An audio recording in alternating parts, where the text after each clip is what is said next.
Bueno, vayan juntándose. ¿Qué tema vamos a ver hoy?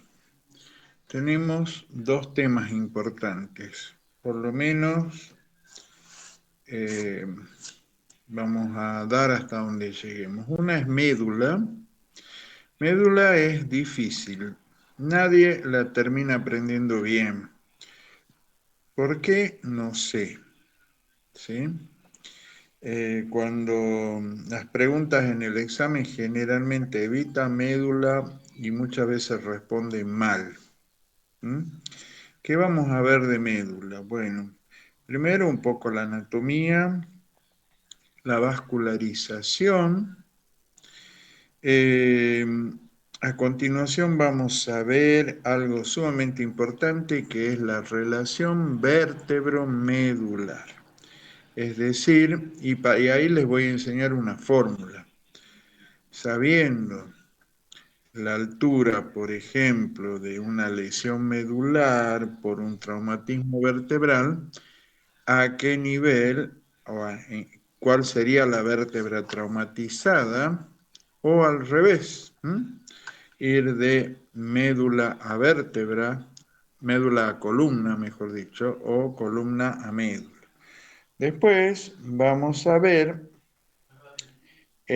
un poco los núcleos grises. Después vamos a ver las vías, los cordones, qué vías va por cada una, qué haces. Después de eso vamos a ver la organización somatotópica de la médula, ya les voy a explicar. Bueno, vamos a ir viendo después las lesiones medulares parciales, etcétera. Así que váyanse preparando. ¿Ah? 5 nomás, más 6, 7, 8, 10, 12, hay solamente 12. Hay gente que no esté, que solo viene para el examen, se está perdiendo algo muy importante. Después no se quejen. Bueno, veo que está el joven Lucas, como siempre, Buenas tardes, profe. con su módulo, su moto, digo. Bueno, esperamos un poquito más para que se unan, ¿ah?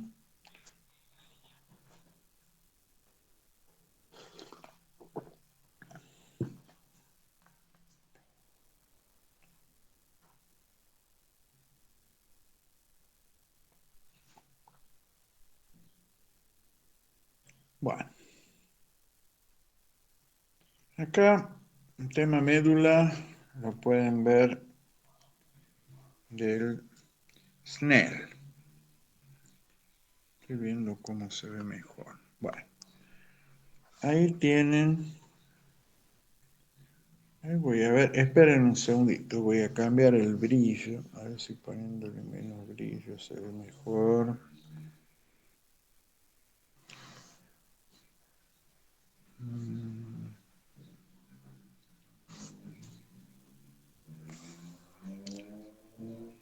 Creo que ahí. Bueno, ahí ven más o menos bien. Bueno, ¿desde dónde hasta dónde se extiende la médula? Bueno, la médula se va a extender desde la primera vértebra cervical, se llama atlas, la segunda axis. El bulbo raquídeo llega un poco hasta la mitad del atlas, ¿sí? A partir de ahí tenemos médula espinal.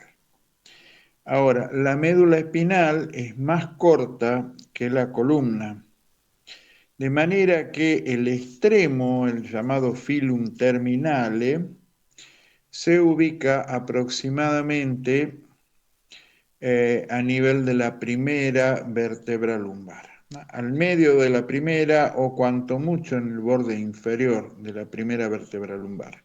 Esto es importante anatómicamente cuando, por ejemplo, se hace una punción lumbar, esta se va a realizar entre la cuarta y la quinta, o entre la tercera y la cuarta, o incluso entre la segunda y la tercera, sea una punción lumbar o sea anestesia raquídea. También, si se lesionan las vértebras a nivel lumbar, no va a haber compresión medular, pero sí compresión radicular, porque ya vamos a ver que las raíces motoras y sensoriales, debido a que la médula va quedando más corta a medida que vamos de arriba hacia abajo, las raíces van a hacer, a medida que bajemos, trayectos descendentes cada vez más largos para llegar al nivel vertebral que le corresponde y salir por el agujero de conjunción que le corresponde. ¿Sí? Esto es importante porque, digamos, la columna tiene básicamente dos segmentos de mucha movilidad, el cervical y el lumbar, y parte del sacro, pero más que nada el cervical y lumbar. A nivel lumbar no hay médula, a nivel cervical sí, entonces gran parte de los traumatismos y lesiones traumáticas graves de médula van a ocurrir a nivel de columna cervical. Y esto puede ser muy, muy grave porque puede dejarlo parapléjico al paciente o incluso requerir, digamos, asistencia respiratoria mecánica y morirse por las complicaciones intercurrentes asociadas a la ventilación. ¿Ah? ¿Me van siguiendo hasta ahí? Bien. La médula, a diferencia de la corteza, en la cual la sustancia gris está hacia afuera y la sustancia blanca está hacia adentro, acá es exactamente al revés.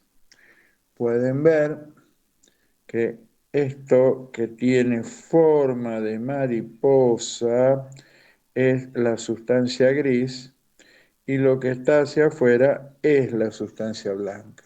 Y acá estas son las membranas que recubren todo el sistema nervioso central llamado meninges. Por otra parte, el espesor de la médula no es uniforme, sino que tiene básicamente dos ensanchamientos. Un ensanchamiento a nivel cervical, el ensanchamiento cervical que va de C3 a T2, que lo tienen acá, y cuando nos vamos más abajo va a haber otro ensanchamiento. Ese ensanchamiento va a ser lumbar, de L1 a S3. ¿Y por qué se dan estos ensanchamientos? Bueno, básicamente a estos dos niveles tenemos una mayor cantidad de motoneuronas para inervar masas musculares grandes, como ser miembros superiores y miembros inferiores, respectivamente. Bien, ¿cómo está vascularizada la médula espinal? Bueno, vamos a algo más básico. A cada nivel vertebral existe la emergencia de un par de raíces. ¿Sí? La parte anterior o ventral va a ser motora. Las raíces van a emerger entre el cordón anterior y el cordón medio. Ahí van a emerger las raíces motoras, que van a ser prolongación de las motoneuronas alfa y gamma que se van a encontrar en el asta anterior de la médula, en sustancia gris. Mientras que las raíces sensoriales van a emerger entre el cordón posterior y los cordones laterales. Y ahí va a estar el ganglio, como lo pueden visualizar acá. Estos van a salir del neuroeje a través de los agujeros de conjunción y se van a unir a los nervios periféricos raquídeos, ¿no es cierto? Si estamos a nivel cervical, estos se van a unir varios y van a formar el plexo braquial, o si no, más abajo van a formar los plexos lumbares y sacro. ¿Sí? A la vez, la sustancia blanca va a tener un acueducto en el medio que se va a llamar epéndimo, por donde va a circular el líquido cefalorraquídeo, que está en comunicación con el conducto ependimario del bulbo, con el cuarto ventrículo, acueducto de Silvio, tercer ventrículo y ventrículos laterales. Es decir, arriba, a nivel de la parte lateral lateral y media de los ventrículos laterales, valga la redundancia, van a encontrarse los plexos coroideos, productor del líquido cefalorraquídeo. Ya dijimos que también no es la única forma de producir, sino que el líquido cefalorraquídeo constituye una suerte de linfa del sistema nervioso central. La producción total anda aproximadamente en unos 25 centímetros cúbicos por hora. Este va a circular hasta el final y a cada nivel de emergencia de las raíces va a haber líquido que va a escapar hacia el espacio subaracnoideo. Luego, el espacio subaracnoideo va a cubrir todo el neuroeje por fuera, van a ascender hasta la parte más alta de la corteza, donde, digamos, sería el lóbulo parietal medio, donde se van a encontrar las vellosidades de Paccioni. Esto se va a reabsorber al seno venoso longitudinal superior, este seno a nivel de la tórcula, que es la base posterior de este sistema de canales, podríamos decir, de senos venosos, y de allí se va a verter a la vena jugular interna. Bien, ahora, ¿cómo está vascularizada la médula espinal? Bueno, esto es importante. La médula espinal va a tener, a ver qué otra cosa hay acá. Acá están los núcleos. Bueno, comentamos la vascularización, porque es muy importante esto. La médula espinal va a tener dos arterias espinales posteriores y una arteria espinal anterior. Y va a tener un sistema venoso, ¿no es cierto?, solidario a las arterias. Las venas, casi siempre, cuando uno agarra un libro de anatomía, describen el trayecto, las relaciones de las arterias y después simplemente les dicen que las venas van pegadas a las arterias. En general pasa esto, ¿sí? Acá hay una relación de 2-1, es decir, la parte posterior, dorsal de la médula está mejor vascularizado que la parte ventral. Ahora, la arteria espinal anterior va a recibir a cada nivel de radicular colaterales de las arterias intercostales. Las intercostales a su vez son ramas de la aorta y van a proceder a reforzar, ¿no es cierto?, la perfusión. Pero aún así, la médula, como todo el sistema nervioso central, requiere un gran flujo de sangre muy alto para poder funcionar. Así es que hay una arteria muy importante, no siempre bien indicada o descrita en la literatura, que se llama la arteria de Adamkiewicz. La arteria de Adamkiewicz es una arteria impar que es rama de la aorta directamente, un poco por encima de las arterias renales, hace un trayecto recurrente y va a ingresar, eh, digamos, al canal y se va a anastomosar con la arteria espinal anterior, dándole un importante refuerzo. Tan importante es este refuerzo que si se compromete la arteria de Adamkiewicz, el paciente va a sufrir una isquemia severa de la mitad anterior de la médula y en los 2 tercios inferiores, y le va a provocar una paraplegia. Hay un cuadro muy grave, de disección de la arteria aorta, que se llama aneurisma disecante de la aorta, donde la aorta, como todas las arterias, tiene 4 capas: el endotelio, la elástica, la muscular y la serosa. Entre la elástica y la muscular se produce un despegamiento, eh, y ese despegamiento, esa disección es extremadamente dolorosa, va afectando las arterias intercostales.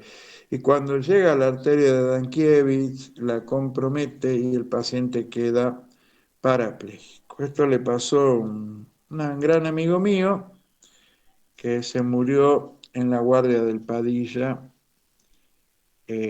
Irónicamente, yo trabajaba en el Padilla en la terapia en ese entonces, estoy hablando del año 2002, y un amigo común era médico y también trabajaba en la guardia. Ninguno de los dos lo vio venir, es decir, ninguno de los dos lo recibió ni lo atendió, y Carlos Caponeto, que era locutor de Canal 8, sufrió en episodio un aneurisma disecante de aorta, quedó parapléjico y falleció. Es un cuadro muy grave. Bueno, ahora veamos un poco los núcleos grises de la médula. ¿Ah? Ya les voy a comentar.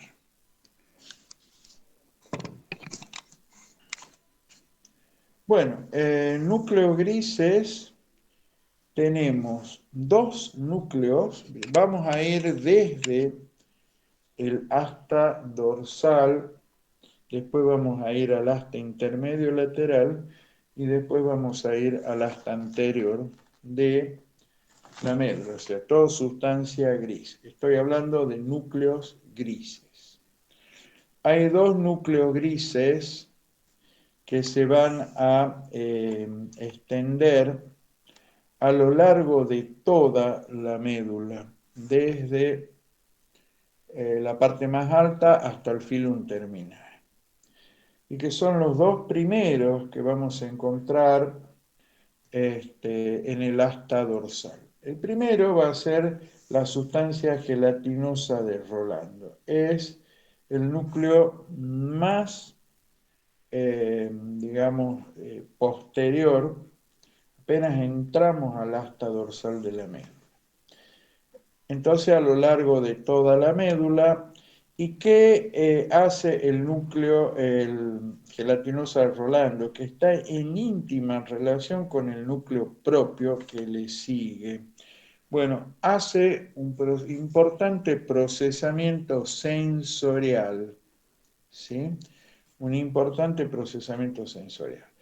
Por ejemplo, cuando vimos dolor, vimos la neurona sensorial secundaria, hablamos de la teoría de la compuerta, vimos que hay interneuronas inhibitorias que reciben, este, digamos, inervación de estructuras rostrales del neuroeje. Bueno, todo eso ocurre a nivel de la gelatinosa de Roland.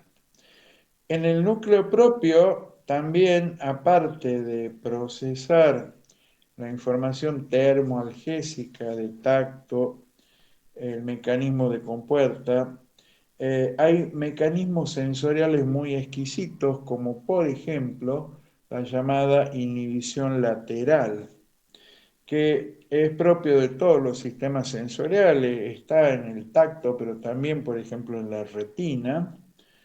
Y cuando una neurona, bueno, un grupo de neuronas, por ejemplo, está asignado a cada pedacito de piel, a cada píxel de piel, yo hago un estímulo acá para que lo entendamos usando el lenguaje de computación. Ustedes agarran un pedazo de piel, el dorso de la mano, y cada pedacito, cada píxel, va a ir a una neurona sensorial en la gelatinosa.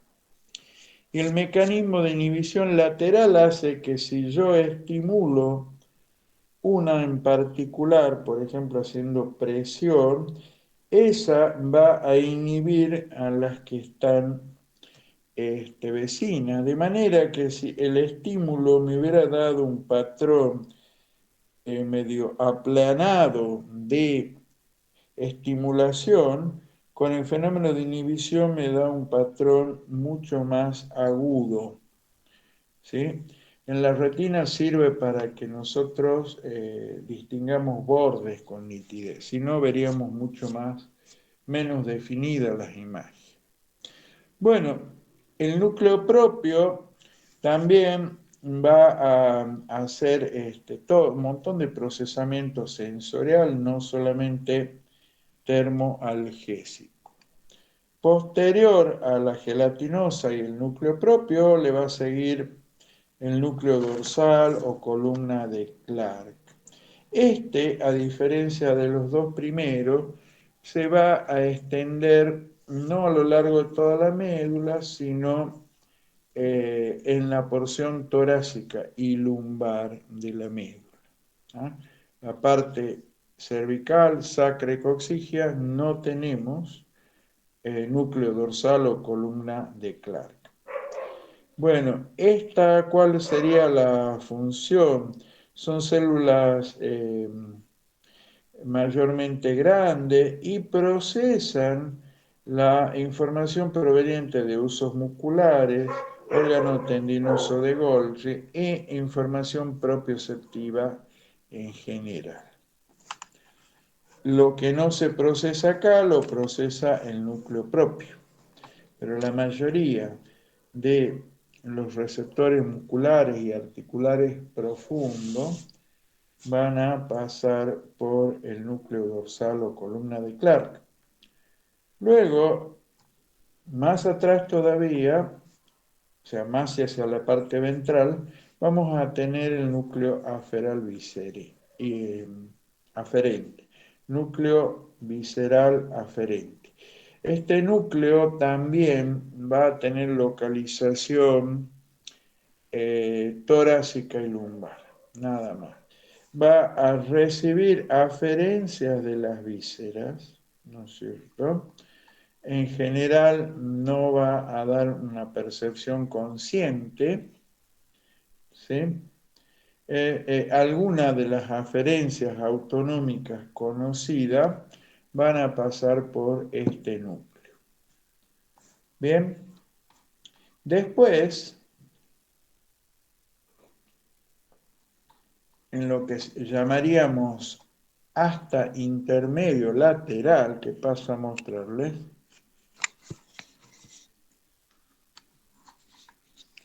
bueno, observen acá. Esto es un corte a nivel cervical, la primera. Acá se ha ensanchado y a este nivel ahí donde ven el cursor, lo ven el cursor, bueno, ahí está el asta intermedio lateral. ¿Mm? Ven los ensanchamientos. Bueno, esto muestra más que nada los ensanchamientos. ¿Qué hay en las astas intermedio laterales? Bueno, ahí van a encontrar motoneuronas del sistema autonómico, la parte simpática. Estas motoneuronas que se encuentran en el asta intermedio lateral en localización toracolumbar solamente, van a recibir proyecciones a través de los cordones laterales desde directamente el hipotálamo. ¿Mm? El hipotálamo, vamos a ver que es el centro integrador del sistema autónomo. Esas motoneuronas a su vez van a proyectar a una cadena ganglionar que está fuera de la médula, eh, que se llama cadena ganglionar simpática, que tiene localización torácica y lumbar también, y lo van a hacer a través de los llamados ramos comunicantes grises, es decir, aparte de las raíces motora y sensorial, van a tener ese ramito que va a pasar por la cadena ganglionar, por los ganglios eso, y luego se va a unir al nervio periférico, ¿de acuerdo? A través del ramo comunicante blanco. Entonces, motoneuronas efectoras del sistema autónomo en el asta intermedio lateral de la médula. Luego, a nivel del asta anterior, van a tener los núcleos motores. Estos van a estar a lo largo de toda la médula, donde se van a ubicar las motoneuronas alfa y gamma, que ya vimos. Cuando existen los ensanchamientos, esos se van a dar a expensas de la sustancia gris y principalmente a expensas de ensanchamiento del asta anterior gris de la médula. Hasta ahí me van siguiendo. ¿Alguna pregunta? Bueno, si han entendido hasta ahí, entonces ahora vamos a ver un poco la sustancia blanca. Y para eso el Snell tiene un diagrama bastante didáctico que paso a mostrarles. Bueno, voy a ver, es que es difícil, lo voy a tener que sostener con la mano. Bueno, acá, a ver, tenemos el indicador, sí. Acá ustedes tienen todo lo que está a la derecha, o sea, todo esto va a ser sensorial y lo que está a la izquierda va a ser motor. Ya lo van a ir viendo, ya se lo voy a ir señalando yo. Vamos a partir por la parte sensorial, desde los cordones, bueno, y está dividido en 3 cordones, creo que ya lo saben. Los cordones posteriores van a estar limitados entre el tabique posterior de naturaleza glial y la unión entre,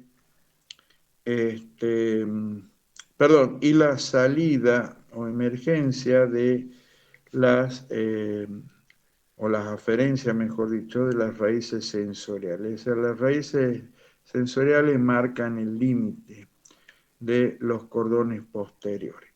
Entre la aferencia de las raíces sensoriales y la eferencia de las raíces motoras, van a tener delimitados los cordones laterales. Y desde la eferencia de las raíces motoras y el tabique anterior, se van a delimitar los cordones anteriores. Bien, hasta ahí me van siguiendo. Bueno, los cordones posteriores son puramente sensoriales y ahí va a ir información fundamentalmente propioceptiva, sensibilidad profunda consciente, mayormente. También lo que sería la parte proteopática, ¿sí? Y ustedes habrán escuchado hablar de los fascículos gracilis y cuñatus o Gol y Burda, ¿sí? Acá ya vamos a ver que las fibras no están completamente mezcladas, sino que están organizadas espacialmente, como en todo el sistema nervioso central. Bien, veamos ahora, acá a este nivel, no está señalado, pero a este nivel donde yo les estoy indicando, van a tener un pequeño fascículo, fibras, que forman el haz de Lissauer. ¿Y qué es el haz de Lissauer? Bueno, cuando vienen las aferencias de fibras amielínica y mielínica finas que llevan información termoalgésica, estas no ingresan, como ya lo vimos, a un solo nivel medular, sino que van a ingresar al nivel que le corresponde, van a subir y bajar también 3 niveles, es decir, ingresan a 7 niveles simultáneamente. Las fibras que suben y bajan van a ser las que van a formar el haz de Lissauer, que se va a ubicar acá exactamente. Estas fibras, ingresando a múltiples niveles, creo que ya se los he mostrado, va a ingresar al núcleo de la gelatinosa y el núcleo propio. Ahí va a sufrir ese procesamiento, como es la teoría de la compuerta y el control supraespinal del dolor. Luego van a decusarse por delante del epéndimo, ahí está el epéndimo, y se van a ubicar acá en el haz espinotalámico lateral contralateral. Esto tiene una gran importancia porque si existe una lesión a este nivel, estas fibras van a ser interrumpidas, y llevan información termoalgésica. Eso ocurre en una patología particular que ya vamos a ver enseguida. Bien, después ustedes van a tener dos haces importantes que se denominan haces espinocerebelosos, anterior y posterior. Espinocerebeloso anterior, espinocerebeloso posterior.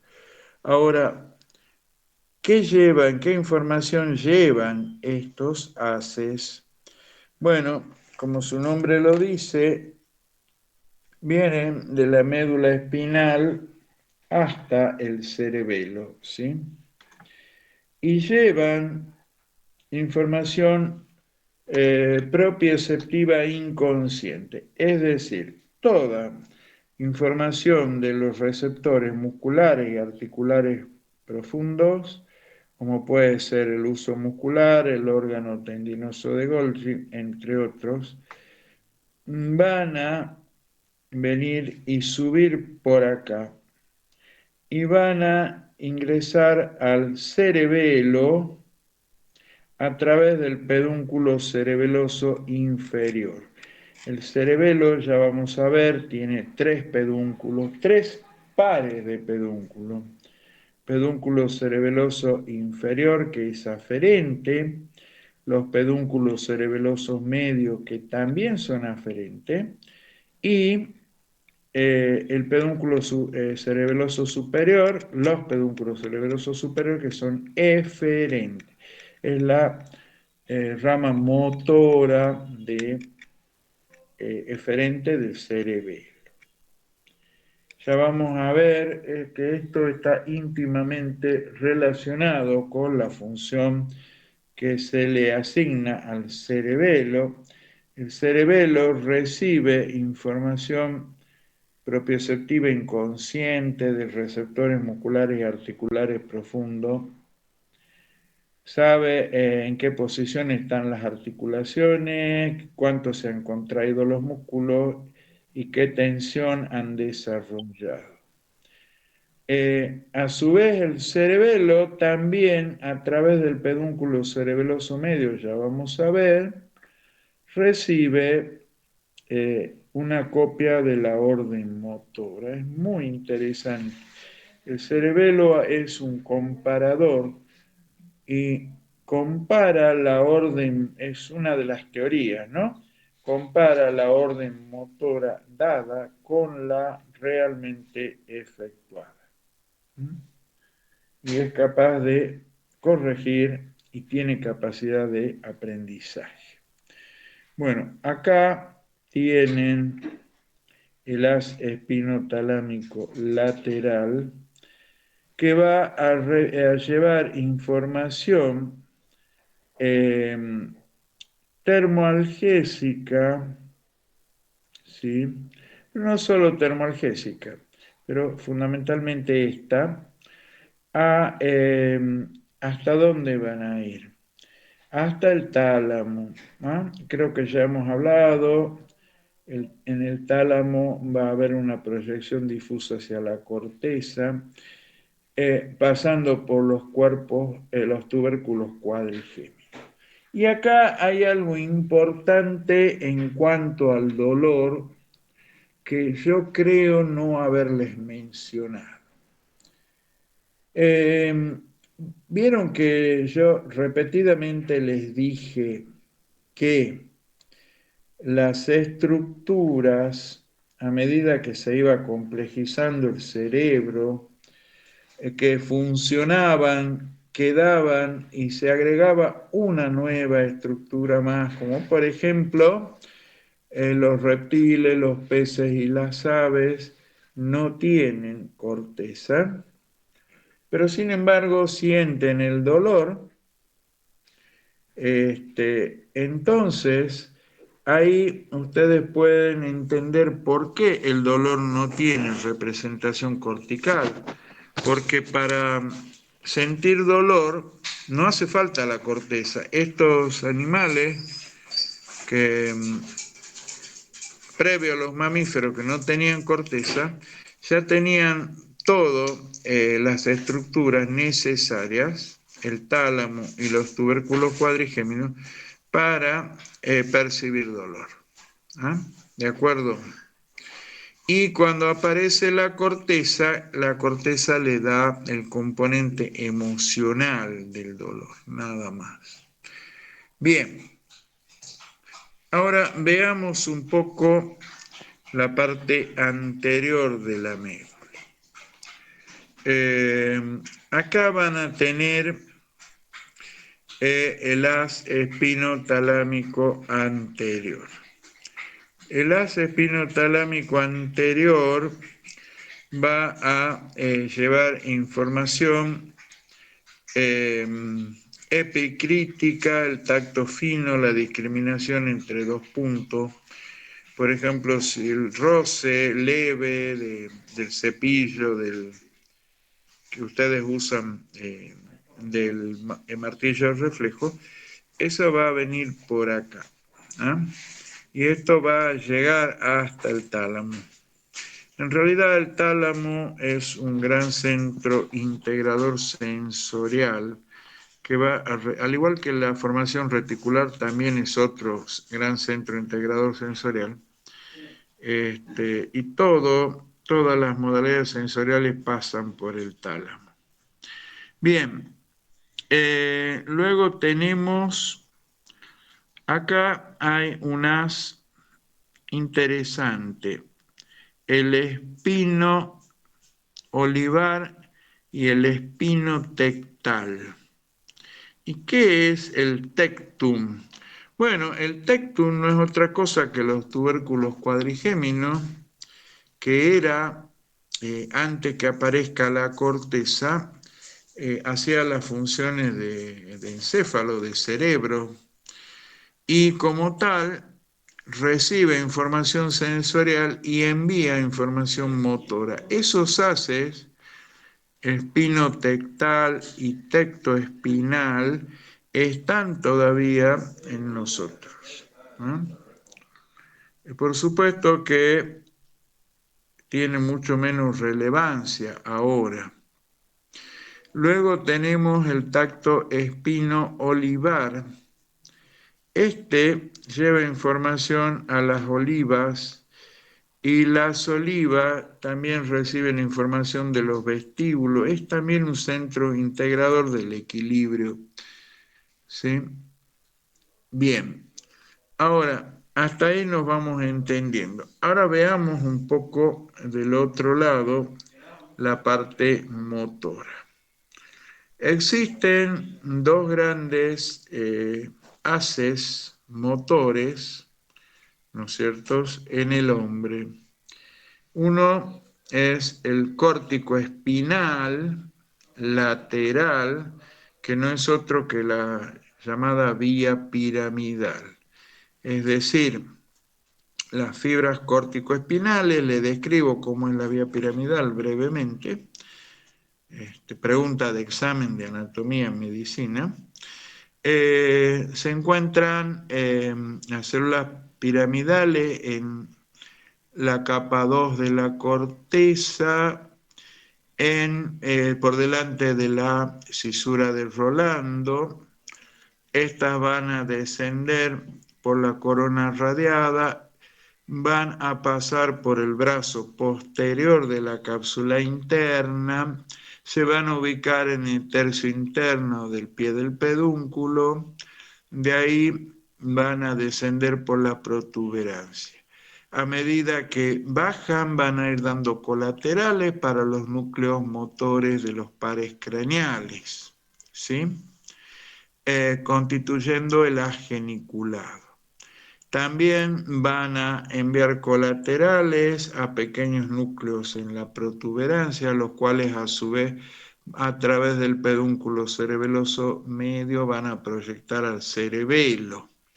Luego van a llegar al bulbo, donde van a mandar también colaterales a los haces de Goli-Burdach.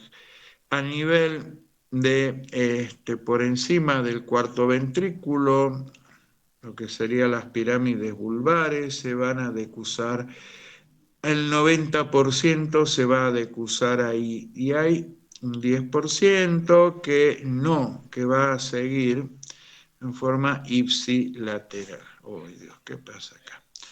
Bien. Ya se me corrió, maldición. Esperen un segundito. ¿Por qué se corrió? ¿Por qué te corriste? Ahí está.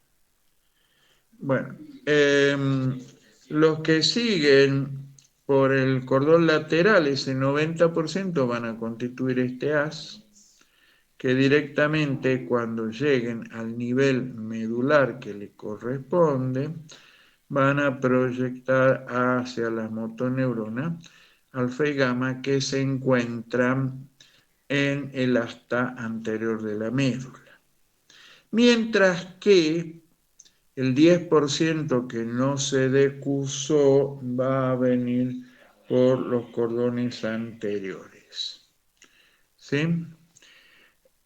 Este haz está pegado a este otro, que es el rubro espinal, que tiene relaciones muy similares, solo que no parte de la corteza, sino del núcleo rojo. El núcleo rojo se va a encontrar al nivel del diencéfalo, es decir, el piso del tercer ventrículo, y va a recibir proyecciones de la corteza motora directamente de las mismas motoneuronas que originan la vía piramidal o córtico-espinal, van a proyectar hacia los núcleos rojos. Los núcleos rojos se van a decusar inmediatamente, ¿sí?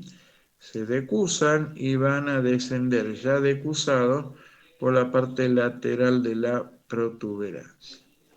Bueno, y van a seguir el mismo camino que esta, solo que la vía córtico-espinal lateral o piramidal se va a agotar a nivel de torácica 1 o 2, mientras que el rubro espinal va a seguir hasta el final de la médula. ¿Ahí me van siguiendo? ¿Alguna pregunta? Nada, profe. Bueno, ahora fíjense, yo le dije que la parte dorsal no había en absoluto nada motor, era todo sensorial. Y acá ustedes tienen algunos tractos que van a encontrar. Exactamente 4.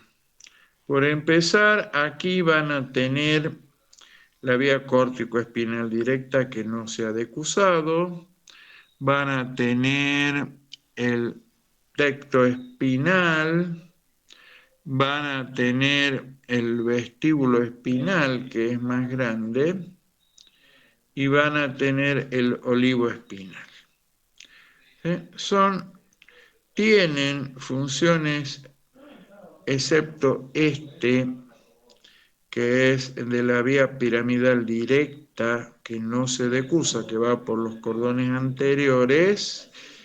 Estos 3 van a tener, van a ser mecanismos automáticos, reflejos de mantenimiento del equilibrio mayormente. Bueno, eso es cómo está organizado desde los cordones, la sustancia blanca medular.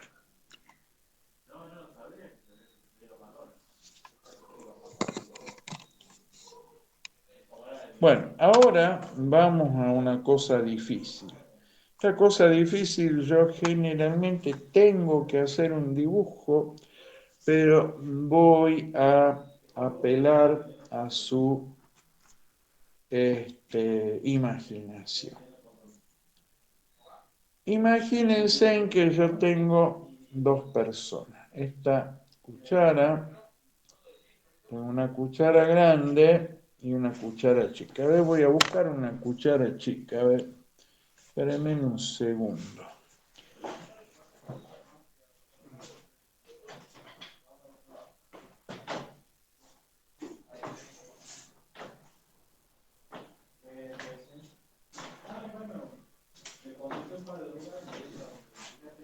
Bueno, acá tengo una cuchara chica y acá tengo una cuchara grande. Chica, grande. La cuchara chica va a ser la médula. Ustedes acuérdense siempre. La médula es la cuchara chica, la columna es la cuchara grande. Arriba están las dos pegadas. Es decir, acá tienen la base del cráneo, ¿sí? Acá va a estar la primera vértebra, el axis, el atlas, perdón, ¿sí? Y fíjense, a medida que yo vaya bajando de arriba hacia abajo, se va a ir desfasando. La cabeza de la cuchara chica es más chica, entonces va a terminar la cabeza y todavía no va a haber terminado la cabeza de la cuchara grande. Acá el mango comenzó y el mango de la grande todavía le falta un montón. O sea, voy yendo de arriba hacia abajo. Y cuando la cuchara chica termine, todavía le falta un buen pedazo a la cuchara grande. La cuchara chica es médula, la cuchara grande es columna. Médula, columna. ¿Mm? Bien. Nosotros sabemos que a nivel medular, la primera raíz, es decir, C1, va a salir por arriba de la primera vértebra y así siempre por arriba de la vértebra correspondiente. ¿Sí? ¿Me siguen? Es decir, la primera raíz C1 va a salir entre el occipital y el atlas, la raíz C2 entre el axis y el atlas, la raíz C3 por debajo del axis, y así sucesivamente. Pero debido a que la médula es más corta, al principio las raíces salen al mismo nivel, pero después tienen que ir haciendo recorridos descendentes y cuando termine acá, hay un montón de raíces que todavía no salieron y todas van a tener que descender para salir al nivel que le corresponde, formando la cola de caballo. ¿Mm? ¿Cuántas raíces tenemos? Bueno, tenemos 8 cervicales, pero solo 7 vértebras cervicales. 8 raíces cervicales, 7 vértebras. 12 dorsales, tanto raíces como vértebras. 5 lumbares de ambos. Vamos a tener 5 lumbares, no, perdón, 7 lumbares, 5 sacras y 3 coxígeas. Repito, en médula tenemos 8 cervicales, 12 dorsales, 7 lumbares, 5 sacras y 3 coxígeas. En columna, lo mismo, solo que en lugar de tener 8 cervicales, tenemos 7 cervicales. ¿De acuerdo? Bien. Ahora, ¿cómo establezco la relación? Porque si yo estoy acá, por ejemplo, vamos a suponer que estoy a nivel dorsal 5 medular y bueno, la altura dorsal 5 medular no va a estar en la quinta vértebra dorsal, sino que va a estar más arriba. ¿Ah? ¿Por qué? Porque la médula es más corta. ¿Me van entendiendo? Sí, profe. Bueno, entonces, por cada 3 segmentos que yo descienda, se va a desfasar 1. ¿Cómo es la fórmula? Vamos a hacer un ejemplo. Yo estoy a nivel dorsal 6 medular y quiero saber a qué nivel vertebral corresponde. Entonces lo que debo hacer es desde ahí hacia arriba contar cuántos segmentos tengo, ¿sí? Hasta el origen. Vamos a contar cuántos segmentos tengo. A ver, 6 dorsales más 8 cervicales. 6 más 8, 14. Ese número lo voy a dividir en 3 y voy a redondear. Me puede dar 3 resultados. Puede ser que sea un entero exacto, puede ser que sea un entero más 3.33 o puede ser que sea un entero más 6.66. Si es un entero exacto, no hay problema. Si es un entero más 3.33, voy a redondear hacia abajo. Si es un entero más 6.66, voy a redondear hacia arriba. Veamos el ejemplo que les estoy diciendo. dorsal 6 medular. Tengo en total hacia arriba contando 14 segmentos. Voy a dividir en 3. ¿Por qué voy a dividir en 3? Porque por cada 3 segmentos se desfasa 1. 14 dividido en 3 me va a dar 4,66. Lo voy a redondear a 5. A 5.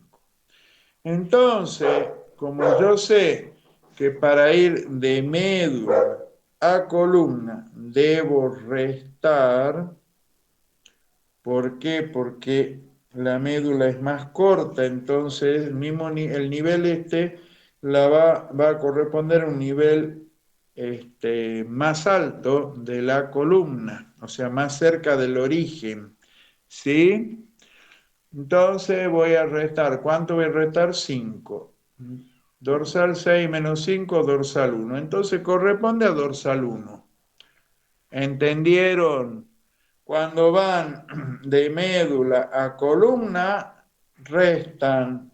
Si van de columna a médula, suman. ¿De acuerdo? Sí, profe. ¿Sería para ubicar el lugar de la lesión? Esto se llama correspondencia vértebromedular. Correspondencia vértebromedular.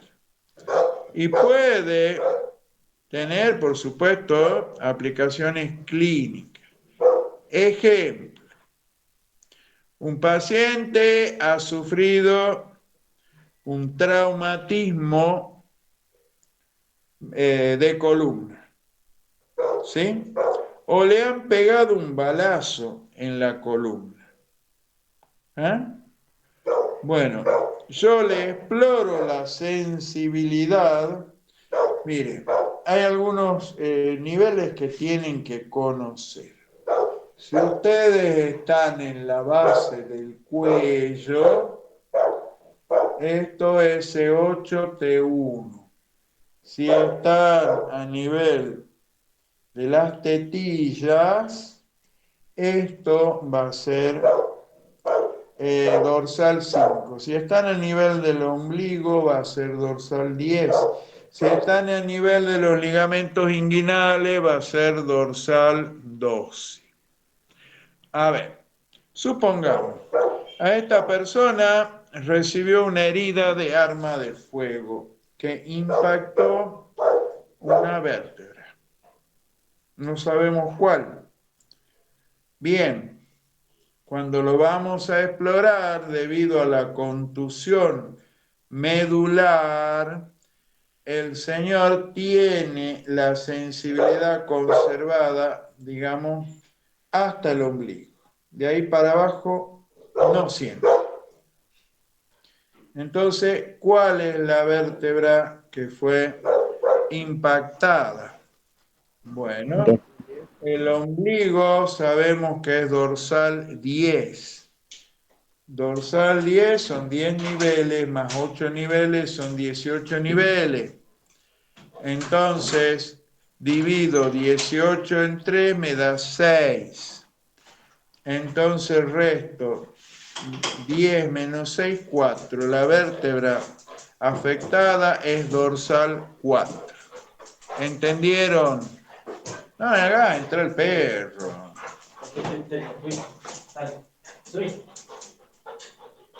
Bueno, ¿entendieron o no? Sí, sí, profe. También lo podemos hacer al revés. Tengo una lesión de columna a nivel, qué sé yo, dorsal 7, ¿sí? Y quiero saber qué nivel medular hay a nivel dorsal 7. Lo mismo, hago 7 más 7, son 14, divido en 3, me da 4,66, que es 5. Entonces, dorsal 7 más 5, 7 más 5 es, ¿cuánto es 7 más 5? 12. 12. Pero si ustedes se pasan, ¿cuántas vértebras dorsales hay? 12. Bueno, 2. Entonces la lesión está entre la doceava y la primera lumbar, más o menos a ese nivel. Medular. Esta fórmula que les acabo de enseñar no es exacta, es aproximada, pero es simple. Y lo que quiero transmitirles es que sepan analizar la relación vértebro-medular. ¿Sí? Y que tengan alguna forma de hacer el cálculo.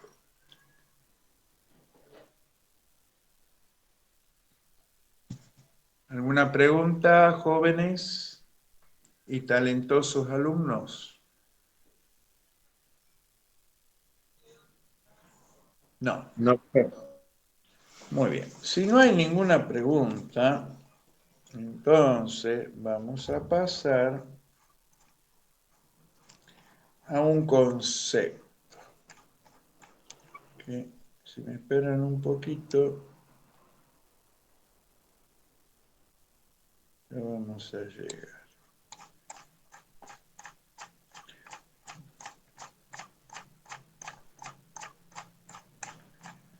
Acá está.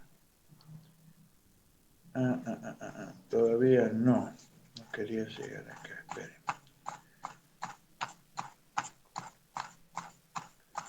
Translesiones parciales. Acá está lo que busco. Muy bien. Quiero que ahora vean este esquemita del SNEL. A ver. Este es un esquema, no se ve un carajo, ¿no? O sí se ve, no sé si se ve. Ahí se ve. Bueno, ahí tienen la médula y tienen el haz motor principal. ¿Sí? Y quiero que noten lo siguiente. Fíjense. Este haz, digamos que podría ser el rubro espinal, va a llevar fibras a todo lo largo de la médula. Algunas van a terminar en forma proximal, la que van a miembro superior, y otras van a terminar en forma distal, los que van a miembro inferior. Por ejemplo, los que mueven los glúteos, el cuádriceps, el tríceps sural, etc. Pero fíjense, las fibras no están todas mezcladas, un despelote.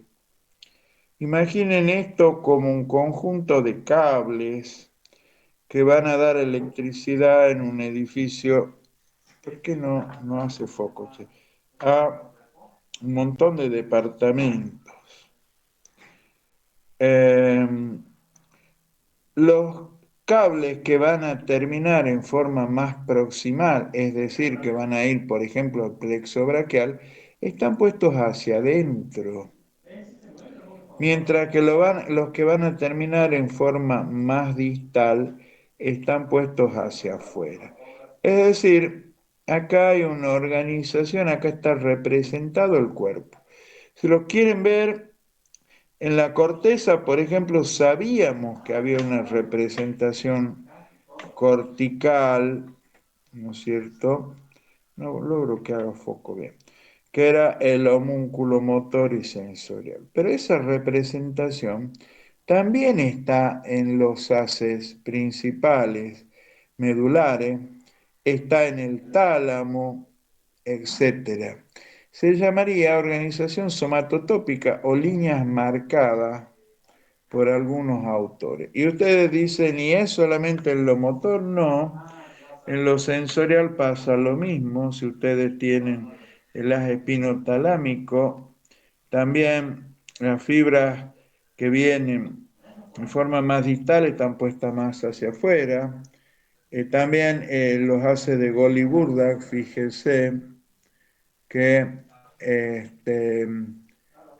lo que es más distal está puesto hacia adentro y lo más proximal está puesto hacia afuera.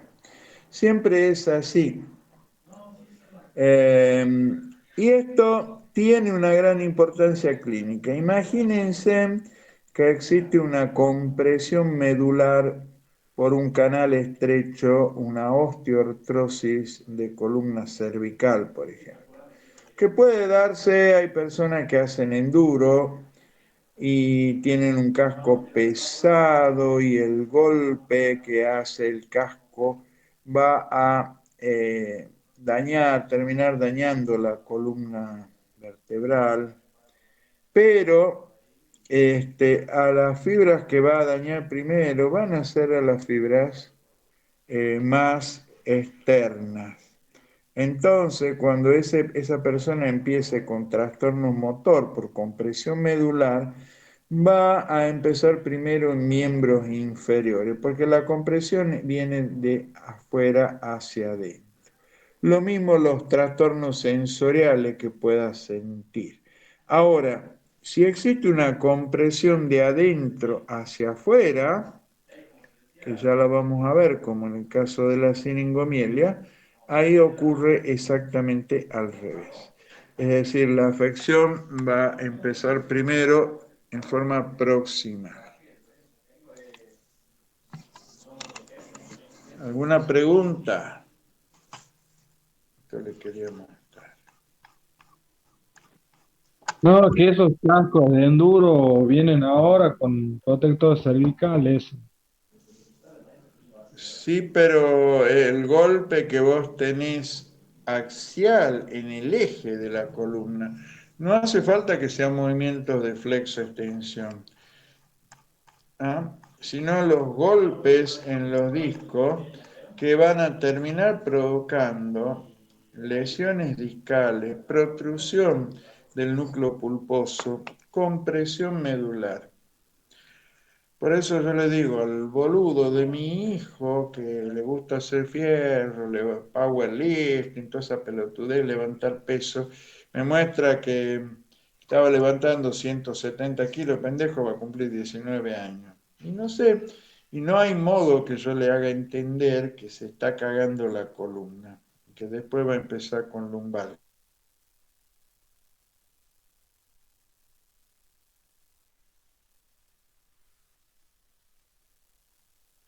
Que los hijos se lastimen. Si uno les explica y no entienden, y bueno, no se les puede prohibir. Quiero que vean, estos son lesiones medulares parciales. A ver, ¿cómo era? Bueno, esto es un cuadro llamado siringomielia. ¿Qué es la siringomielia? Bueno, es una enfermedad degenerativa medular. Fíjense, ustedes acá tienen el epéndimo, ¿sí?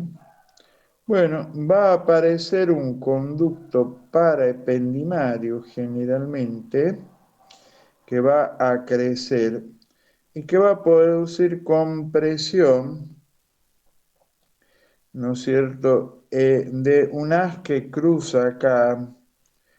¿Qué haz era? ¿Se acuerda que recién hablamos? Mira, ahí tienen el Adeli Sauer dibujadito, no sé de cómo.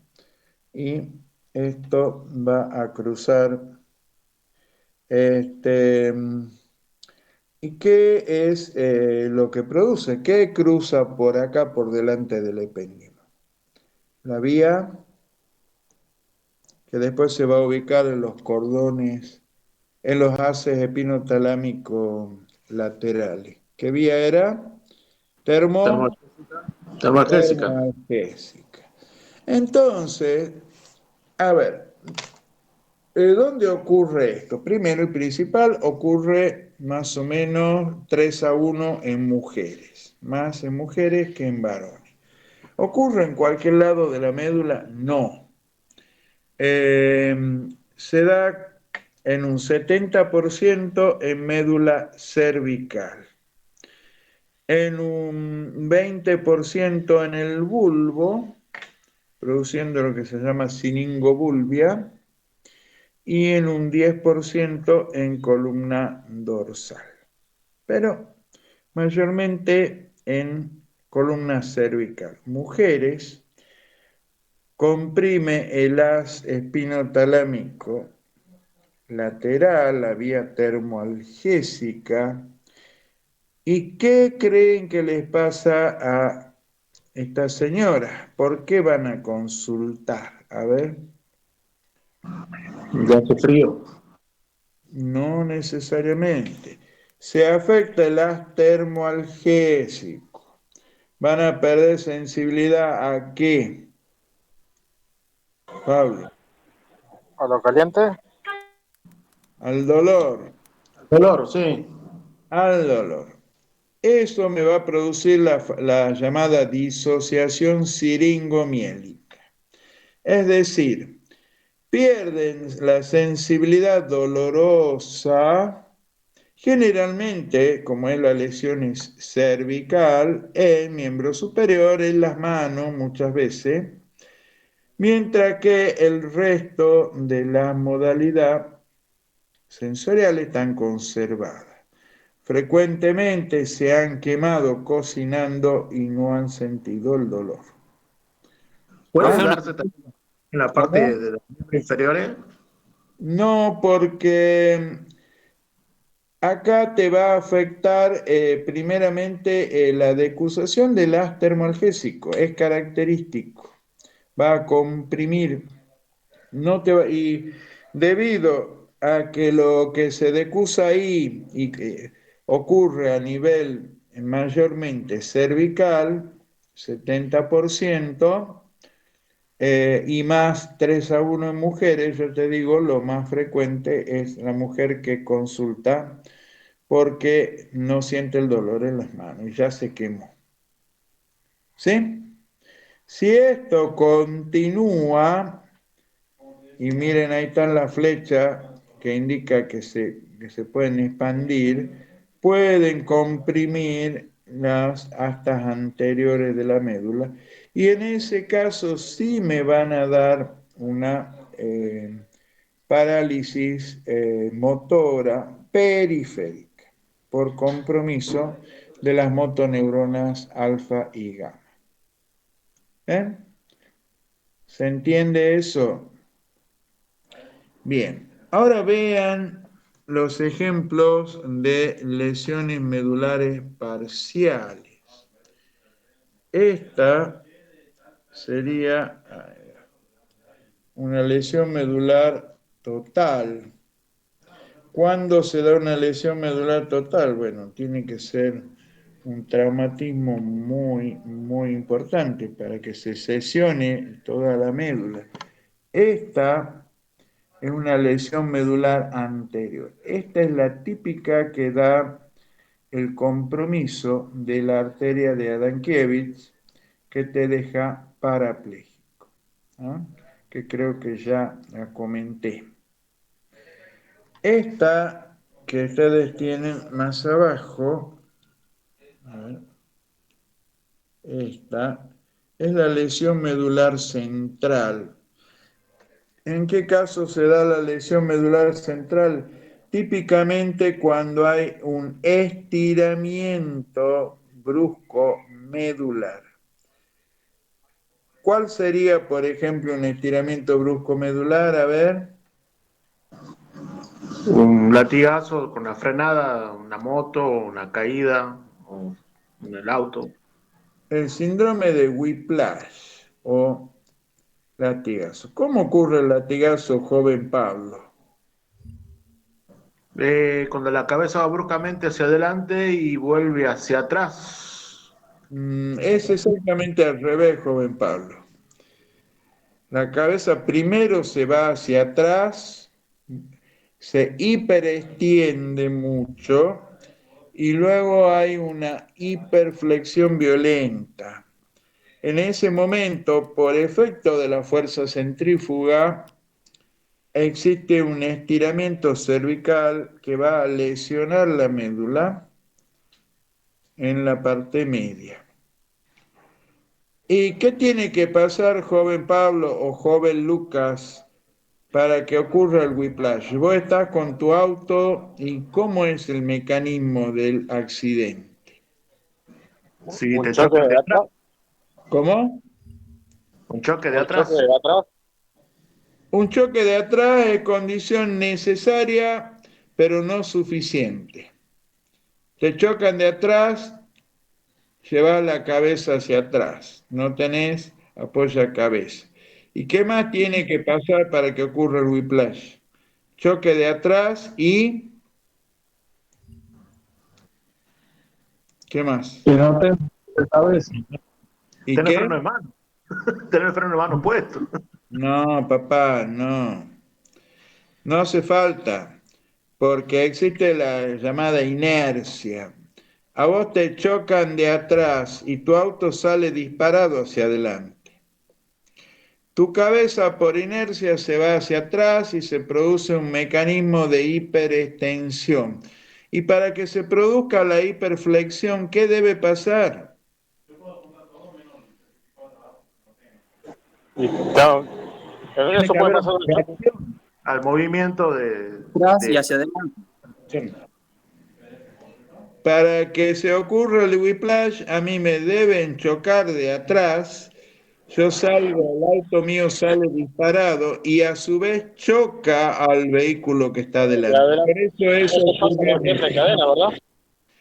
o en los accidentes en cadena. Me chocan de atrás, mi cabeza se va hacia atrás fuertemente, se hiperextiende, y yo choco al auto de adelante y ahora se va hacia adelante la cabeza habiéndose hiperextendido y hace un movimiento de latigazo rápido y ahí se produce la lesión.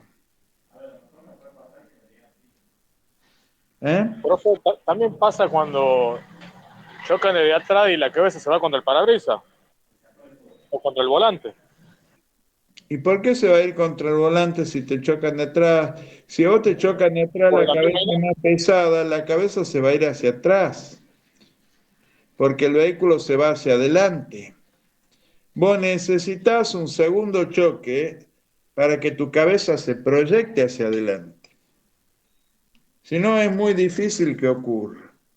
Miren esto. Acá tienen un síndrome de Brown-Séquard o hemisección medular. Para que esto ocurra, debe existir un traumatismo lateral. Un traumatismo lateral importante me va a dar lugar al síndrome de Brown-Séquard. Esto es la siringomielia, que ya lo vieron. Esto que están viendo atrás, acá, donde existe afectación solamente de los cordones anteriores de la médula, es lo que ocurre en la poliomielitis. ¿Ah? ¿Sí? Poliomielitis. Qué porquería esto, no se enfocó bien. Y acá tienen esto en el cual no solo hay afectación de los cordones anteriores de la médula, sino que de las vías corticoespinales, motora o rubroespinales. Esto es lo que ocurre en la esclerosis lateral amiotrófica, donde ustedes tienen afectación de primera y segunda neurona. ¿Sí? Profe, ¿Qué? disculpe, lo voy a tener que abandonar. Tengo que buscar a mi hija a la Facultad de Educación Física. Anda, joven Pablo, anda. Hasta luego, profe. Chao. Que seas feliz. Bueno, ahora, a modo didáctico, yo les voy a Sí, esto siempre cuesta y lleva tiempo, che. Vamos a analizar el síndrome de Brown-Séquard o hemisección medular. Yo cuando pregunto el síndrome de hemisección medular, si ustedes lo quieren aprender de memoria, es imposible, porque son bastantes detalles. Lo que ustedes tienen que hacer para entenderlo es razonarlo. ¿Ah? Razonarlo. A ver, vamos a cómo lo podemos razonar. Imagínense que ustedes viajan por una ruta, ¿sí? Y esta ruta o esta autopista tiene una platabanda en el medio. ¿Mm?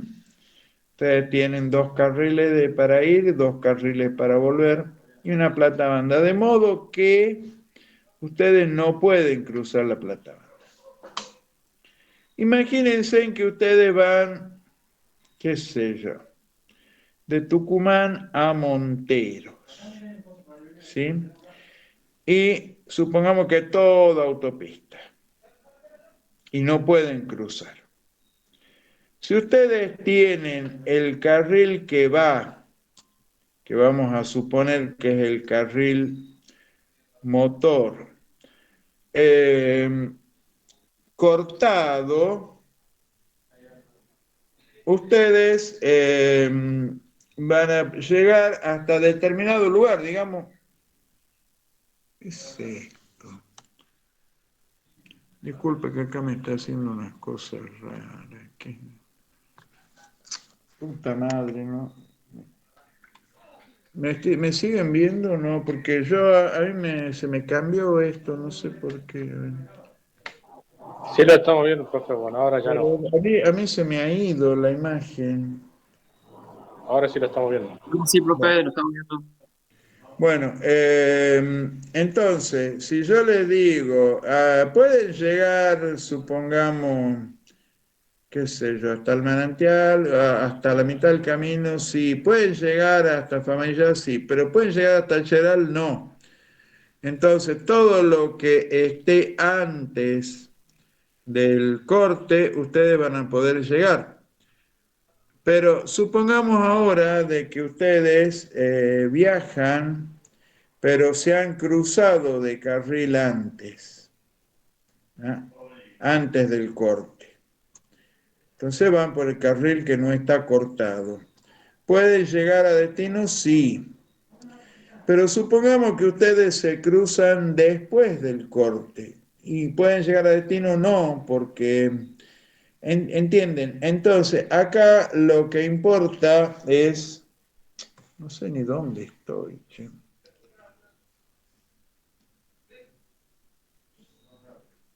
Ahí está. Bueno, imaginen la hemisección medular, ¿sí? No hace falta que se las muestre. ¿Cómo hago ahora para cambiar esto? Noel, vení un segundo. No, deja nomás. Ahí está. No, ya está, ya lo cambié. Sí. Es que acá tengo un problema. Ya les explico, chicos. No sé por qué me ha quedado uno de ustedes, me ha quedado Luca, me ha quedado que me ocupa toda la pantalla y yo chiquito y no sé cómo miércoles hace. Me voy para atrás. No, ya salí. Hola, voy a volver a entrar porque esto no me funciona.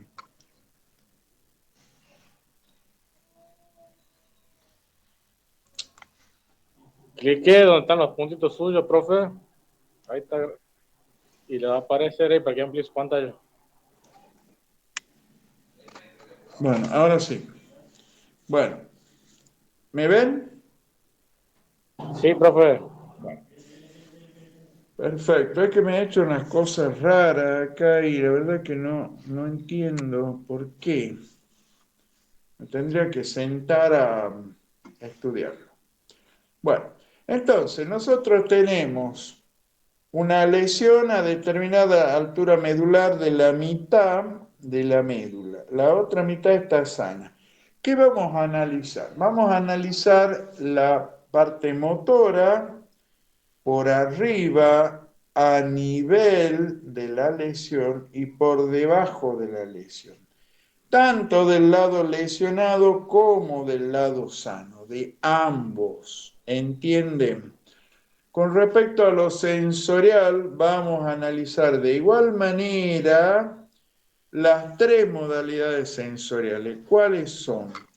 El tacto fino y sensibilidad epicrítica, la termoalgésica y la propioceptiva, las tres. ¿Ah?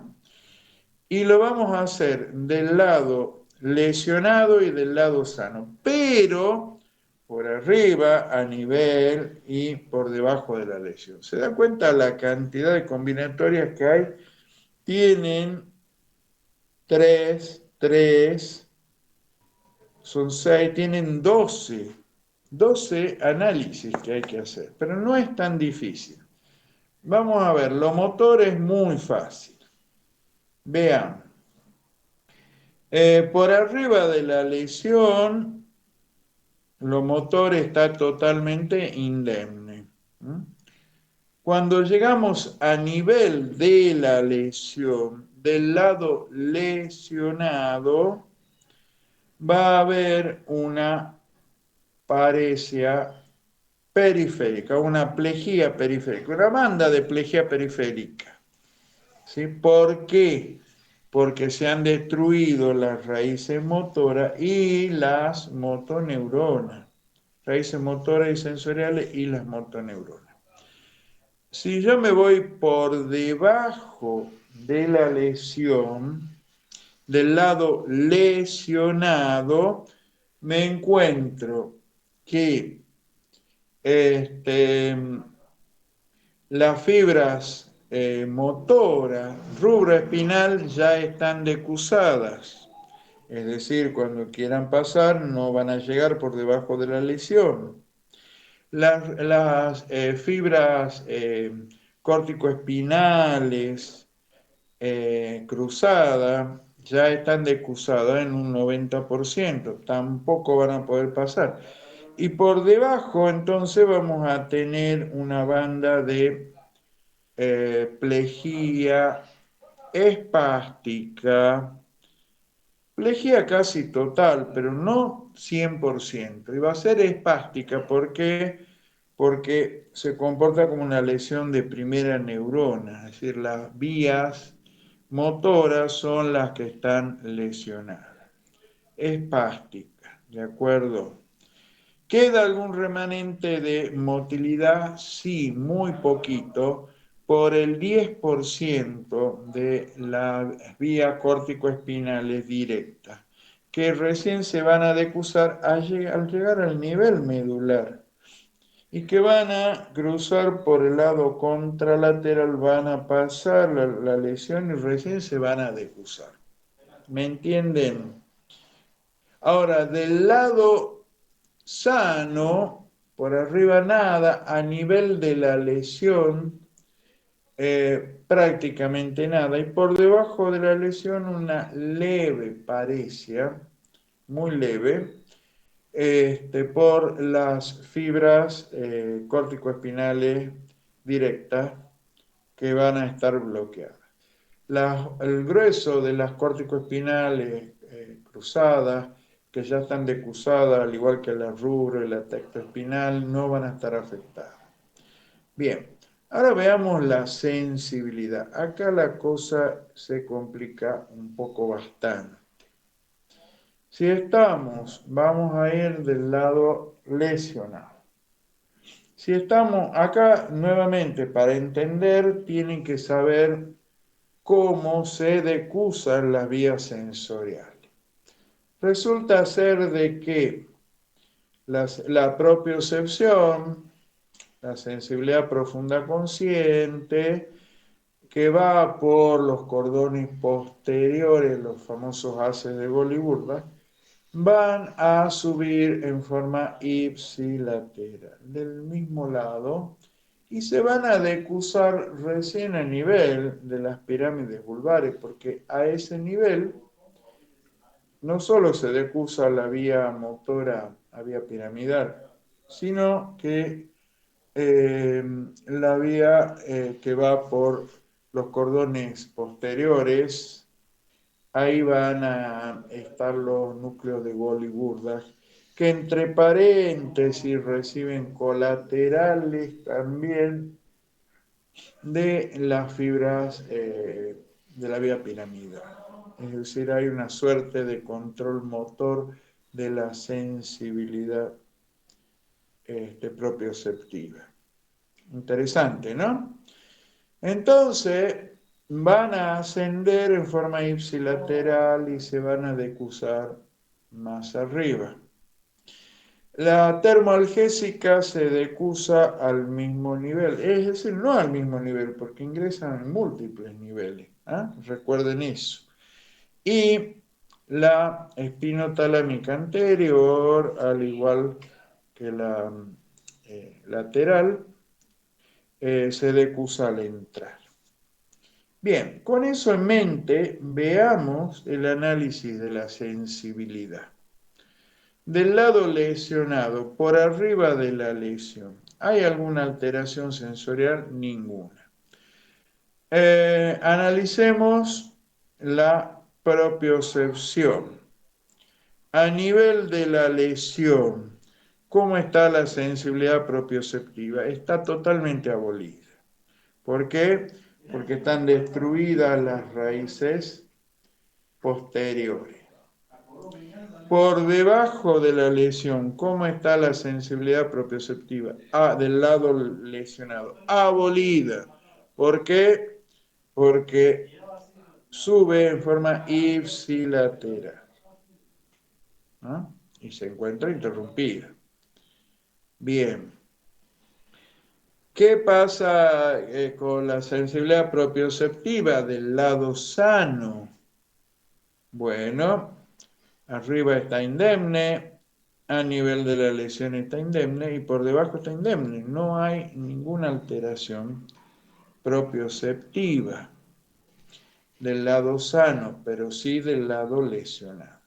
¿Qué pasa con la sensibilidad termoalgésica? Acá está un poquito más complicada. Por arriba de la lesión va a estar, y del lado lesionado va a estar conservada. ¿De acuerdo? Conservada. A nivel de la... Y a medida que me acerque a la lesión, presten atención porque esto es muy interesante. A medida que me acerque a la lesión va a aparecer una banda de hipoestesia que va a aumentar, va a ser máxima, pero no va a llegar a anestesia a nivel de la lesión. Y luego esa banda de hipoestesia se va a atenuar y la sensibilidad termoalgésica del lado lesionado por debajo de la lesión va a estar conservada. ¿Por qué? Porque decusa, ingresando a 7 niveles, ya dijimos, y por eso da esa alteración de hipoestesia, pero que después se recupera. Y se decusa y sube por el lado sano, entonces no tiene por qué estar alterada. ¿Y cómo va a estar la sensibilidad? ¿Cómo se llama? Esa era la termalgesia. Y el tacto fino y la sensibilidad epicrítica. Bueno, por arriba conservado a nivel de la lesión abolido y por debajo conservado. Del lado sano es exactamente al revés. La termoalgésica, si uno viene descendiendo, aparece un área de anestesia cada vez más intensa y por debajo de la lesión es anestesia completa y está abolida, mientras que la sensibilidad epicrítica y el tacto fino va a estar conservada, abolida al nivel de la lesión y abolida por debajo. Estoy hablando del lado sano. Y ese es el análisis de la lesión parcial que da el síndrome de Bronce-Cuar. ¿Alguna pregunta?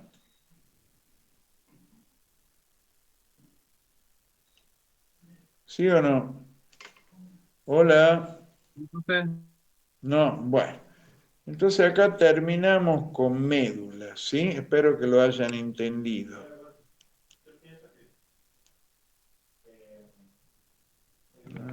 Me voy a soñar con la médula esta noche, profe.